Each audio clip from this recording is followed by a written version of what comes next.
बड़े बड़े सियासतदान ये कहते थे कि यहां से शिवसेना को कोई हरा ही नहीं सकता है, लेकिन कैसे मुमकिन हुआ? जो काम इम्तियाज जलील 2019 के अंदर किया, तुम्हारे पास तो 38 साल थे, क्यों नहीं तुमने अपनी क़यादत खड़े की? इसलिए नहीं की कि तुम्हें गुलामगिरी करने की आदत है।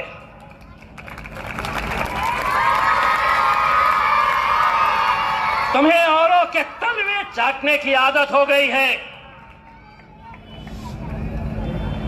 जिस शरद पवार को तुम अपना नेता समझकर उसके लिए कुर्सियां और चटाई बिछाने का काम करते थे, आज इम्तियाज जलील और शरद पवार के बाजू वाली कुर्सी के ऊपर